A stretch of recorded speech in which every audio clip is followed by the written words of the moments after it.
Right now, a voice is speaking inside your head. You didn't invite it, you didn't create it consciously, and yet you know exactly what it sounds like.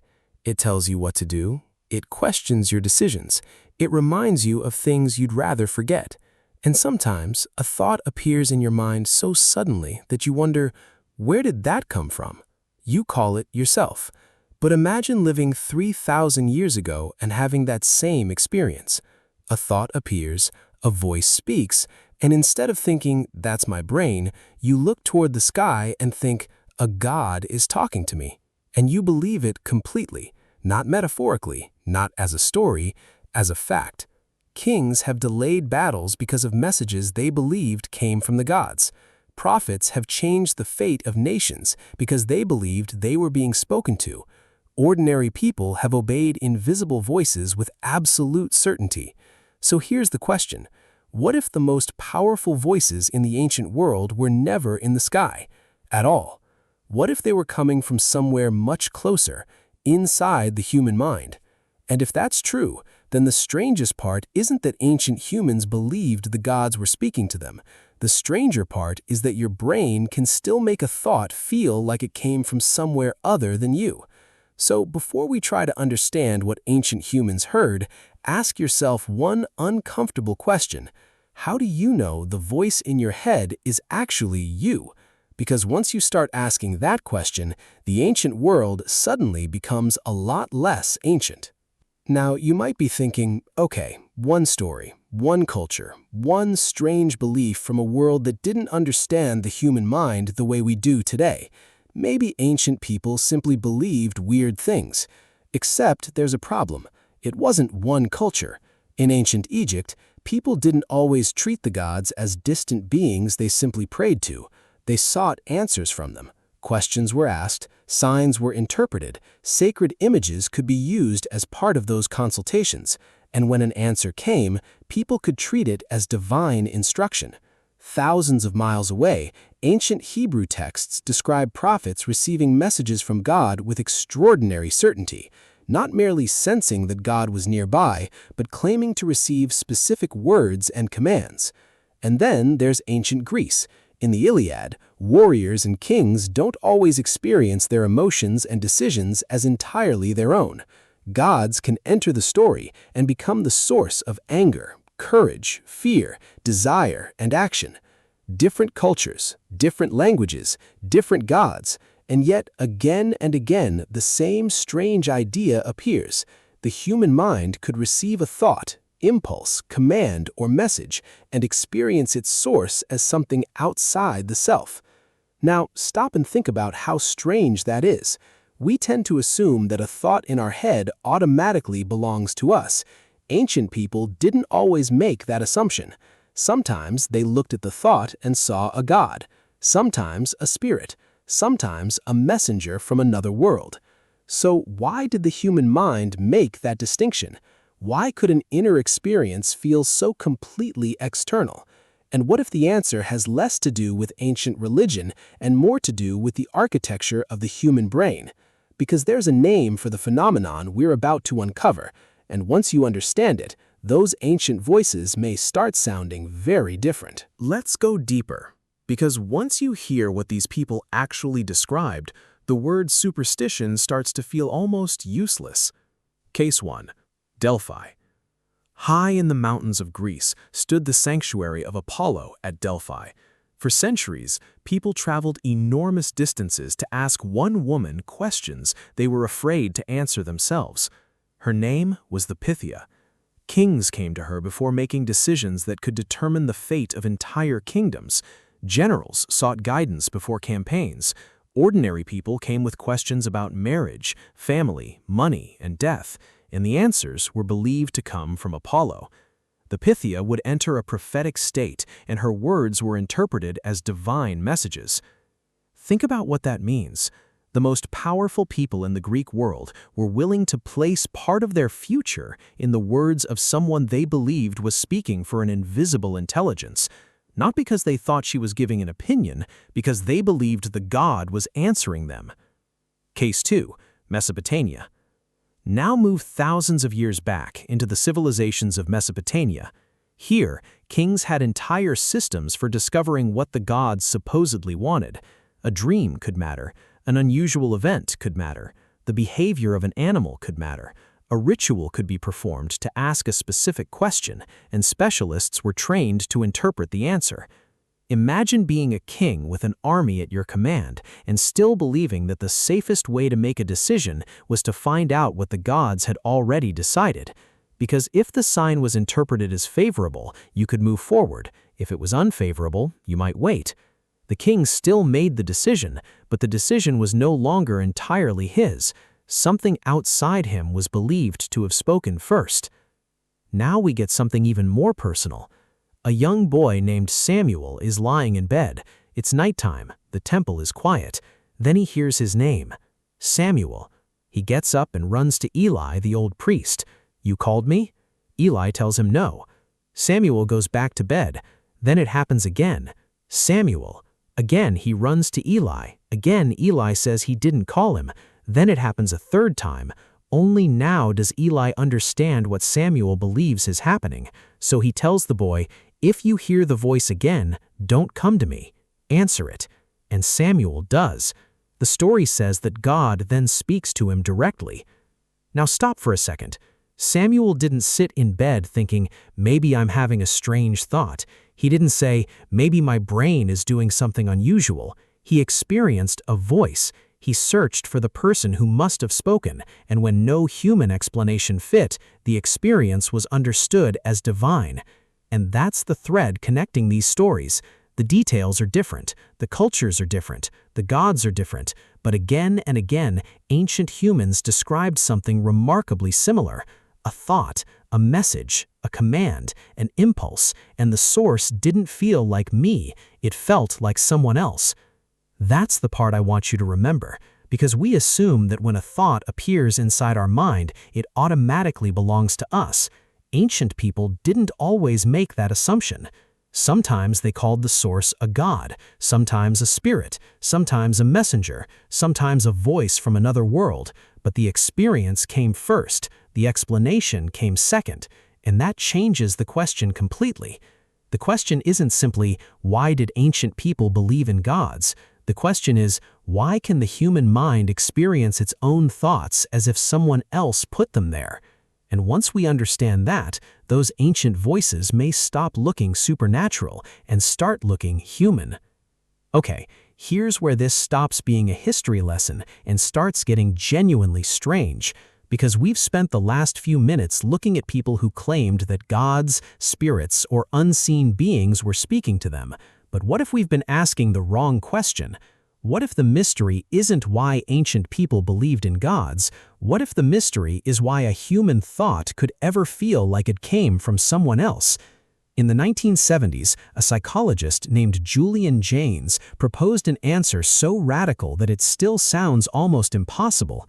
He looked at ancient texts filled with gods giving commands, voices issuing instructions, and humans acting as if those commands came from somewhere outside themselves.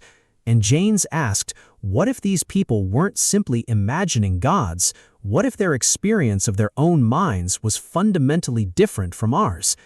Here's the idea. Think about a thought you have right now. Maybe it's, I should get up. You don't hear someone saying it. You don't turn around looking for the speaker. You simply experience it as your thought. Jaynes proposed that this wasn't always the way the human mind worked. In his controversial bicameral mind theory, he suggested that ancient people may have experienced certain internally generated thoughts as voices that seemed to come from outside themselves. A warning could sound like a command, an impulse could feel like an instruction, a decision could arrive with the authority of another person, and the person experiencing it wouldn't necessarily think, I'm having a thought. They might think, someone is speaking to me. Now imagine what that would do to your entire world. You wake up with a command in your mind. You don't recognize it as your own thought. You don't have a psychological vocabulary for it. You don't think about neurons or brain activity. You look for a source, and the world around you already gives you an answer, a god. Suddenly, the voice has an identity. It has authority. And it has a reason to be obeyed. But here's the crucial part. Jaynes was proposing a theory, not describing a fact modern science has proven. Modern neuroscience does not agree that ancient humans simply had a different kind of brain or that the modern sense of self suddenly switched on. Jaynes's idea remains controversial, and that's exactly what makes it interesting, because even if his explanation was wrong, he may have been asking one of the strangest questions we can ask about consciousness. Why does a thought feel like it belongs to me? Think about how bizarre that actually is. A thought appears in your mind, and you instantly recognize it as yours. You don't have to prove it. You don't have to investigate it. You just know. But what if that feeling of ownership is not as automatic as you think? What if the brain has to construct the experience of, "this thought is mine"? And what happens when that system fails, changes, or works differently? Suddenly, the ancient stories look different. The question is no longer simply whether Apollo really spoke through the Pythia or whether Yahweh really spoke to Samuel. The deeper question is whether the human mind has always experienced its own thoughts the way you experience yours right now. Because if the feeling of, "I am the one thinking this," had a history, then the history of humanity isn't just the history of what we believed, it's the history of how the human mind learned to recognize itself. And that possibility is much stranger than any ancient god. Now, a theory this strange needs more than one fascinating story. It needs evidence. So let's put 3 clues on the table. They come from completely different places: ancient literature, the history of religion, and modern psychology. And individually, each one can be explained away, but when you put them next to each other, something starts to look very strange. Clue 1. The human mind seems to change on the pages of Greek literature. We've already talked about the Iliad. Its heroes repeatedly experience their actions, emotions, and impulses through the intervention of gods. Athena gives guidance. Apollo sends commands. Gods influence anger, courage, fear, and decisions. But then you reach the Odyssey, and something feels different. Odysseus doesn't simply receive instructions, he calculates. He hides his intentions, he weighs possibilities, he plans several moves ahead, he argues with himself, he thinks about what other people are thinking. In other words, the literature gives us a much more recognizable picture of an internal mind at work. Now, this doesn't prove that human consciousness suddenly changed between 2 poems. It doesn't prove that the Iliad represents one kind of brain and the Odyssey another, but it raises an extraordinary possibility. What if the way humans described their own minds was changing? Keep that question. We're going to need it. Clue 2. The way humans described communication with the gods also begins to change. Across the ancient world, divine communication didn't simply disappear. Gods continued to appear in dreams, visions, prophecies, rituals, and sacred texts for thousands of years. But the form of that communication changes. In some earlier traditions, gods are portrayed as direct agents, commanding kings, entering battles, sending instructions, speaking through prophets or omens. Later traditions increasingly give us something more complicated: interpretation, prayer, wisdom, written revelation, moral reasoning, and humans trying to understand what the divine wants rather than simply receiving a voice and obeying it. The gods don't necessarily disappear, but the relationship changes, and that matters because Jaynes wasn't claiming that religion vanished. He was proposing something much stranger, that the human experience of divine authority itself may have changed. Still not convinced? Good, because the 3rd clue is where this gets personal. Clue 3. People can hear voices today, and culture can change what those voices mean. Hearing a voice without an external speaker is a documented human experience. It can occur in several contexts, including some mental disorders. Health conditions, but it isn't experienced or interpreted identically by everyone who reports it. Researchers studying voice hearing across cultures have found something fascinating. The relationship people have with their voices can vary dramatically depending on the cultural world around them. In some communities, people may interpret voices as spiritual communication, guidance, or the presence of an ancestor. In others, the same broad experience may be interpreted primarily as a symptom of illness, and that interpretation can affect whether the person feels frightened, threatened, comforted, or even helped by the experience. The brain may produce the experience, but the culture can help determine the story we tell ourselves about what that experience means. And suddenly, our ancient mystery becomes much more complicated. Because imagine being a human being thousands of years ago. You experience a voice. You have no concept of neurons, no psychiatric terminology, no modern theory of hallucination. But you do have a world filled with gods, spirits, ancestors, omens, and invisible agents. So when something inside your mind speaks with the force of another person, what explanation would you reach for? Now, put the three clues together. First, ancient literature gives us different pictures of how humans experience thought, agency, and decision-making. Second, the way divine communication is described changes across ancient traditions, even though belief in gods continues. Third, modern research shows that the experience of hearing voices can be profoundly shaped by the cultural framework surrounding the person. Any one of those clues by itself, interesting, maybe coincidence, maybe literary style, maybe cultural evolution, maybe something else entirely. But put them together and you've got a question that refuses to disappear. If the human brain can produce a voice, and culture can determine whether we call that voice a symptom, a spirit, an ancestor, or a god, then what exactly was happening to the people who built the ancient world? And now, we're finally ready for the uncomfortable possibility. Maybe the gods weren't the beginning of the story. Maybe the human mind was. Now, I'd be doing you a disservice if I let you walk away thinking this is settled science. It isn't. And honestly, the pushback against this theory deserves just as much attention as the theory itself. Here's the biggest problem. Human consciousness probably doesn't work like a light switch that flips for an entire species in the span of a few hundred years. There is no strong evidence that the basic architecture of the human brain suddenly changed that dramatically within the last 3,000 years. So the idea that people before 1000 BCE had a fundamentally different kind of mind than people after it, for many researchers, that's a step too far. And there are simpler explanations sitting right there, waiting to be considered. Maybe none of this was about a different kind of brain at all. Maybe it was about ritual.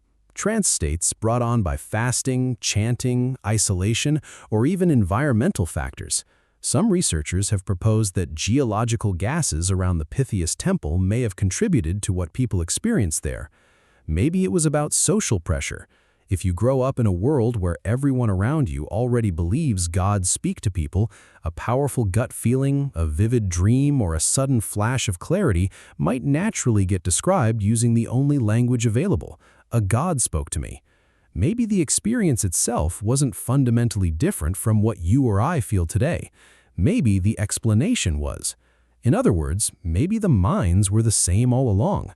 Maybe only the story people were allowed to tell about their own thoughts was different. And that's a completely reasonable position to hold. We can't rewind time and ask a Mesopotamian king to sit down and describe in careful detail exactly what that voice felt like compared to an ordinary passing thought. We can't ask whether it sounded internal or external. We can't ask whether he experienced it as his own thought or another person's voice.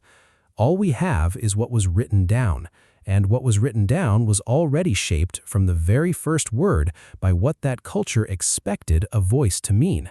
So no, this isn't proven. It's a theory, a bold, unsettling theory, but rejecting the theory doesn't make everything we just looked at disappear. The ancient voices are still there. The strange experiences are still there. And the question is still sitting in front of us. Why did some human beings experience their own thoughts as if they came from somewhere else? That's exactly why this theory refuses to just go away. So let's stop talking about ancient kings for a second. Let's talk about you. Think about the last time a good idea just showed up. Not something you worked out step by step like solving a math problem. It simply arrived, fully formed, almost like it was handed to you rather than built by you. Or think about a gut feeling, the kind that tells you not to trust someone, not to walk down a certain street, or not to sign a certain deal before you have a single logical reason why. You can't explain it, you just know. Where did that certainty come from? Or think about the moment right before sleep when a completely random thought drops into your head out of nowhere, disconnected from anything you were just thinking about, almost like it wandered in from somewhere else. We even have the language for this, and we use it constantly without noticing. It just came to me. Something told me. A little voice in my head said, "Don't do it." Stop and actually notice that last phrase. A voice in my head. Not an idea I had. A voice. As if some tiny piece of that ancient experience, a thought that doesn't quite belong to you, never fully went away. We just stopped taking it literally. For some people, this is even stronger. People describe intense intuition guiding major life decisions. People in the middle of powerful creative breakthroughs insist the idea came out of nowhere, almost like it was downloaded rather than invented. People in the middle of religious or spiritual experiences describe in complete sincerity a presence, a voice, something speaking to them that felt entirely separate from their own mind. We don't call any of this hearing a god anymore. We've got new words now. Instinct, inspiration, a hunch, intuition. But strip away the modern packaging, and what we're describing can sound surprisingly similar to what a Mesopotamian king or a Hebrew prophet described 3,000 years ago. Here's the unsettling possibility worth sitting with. Maybe what changed over all these centuries isn't really what's happening inside a human brain when a thought appears. Maybe what changed is only the story we've been trained to tell about it. Ancient humans had a thought arrive, and their culture handed them one explanation. That was a god. We have a thought arrive, and our culture hands us a different one. That was me. Maybe the experience was similar. Two completely different explanations, 3,000 years apart. And if that's even partly true, then that constant inner narrator running through your head right now, the one commenting on this video, judging your decisions, arguing with you about what to eat for dinner, might not be some ancient, permanent fixture of being human. It might be closer to a costume, an explanation layered on top of something older, stranger, and far less understood. Something that never actually stopped happening. We just stopped calling it a god and started calling it me. So here's the real question hiding underneath all of this. How sure are you, genuinely, that the voice you call yourself is the whole story? So let's finally answer the question we started with. Who did ancient humans think was speaking to them? Gods, ancestors, spirits with names we've mostly forgotten now. Voices they trusted so completely that they went to war over them, changed the fate of entire nations because of them, obeyed them the instant they arrived. No hesitation, no internal debate, none of the back and forth we take for granted every single day. And maybe the honest answer isn't that they were wrong about what they heard. Maybe they simply didn't have the words we have now. They didn't have thought. They didn't have intuition. They didn't have it. Just came to me.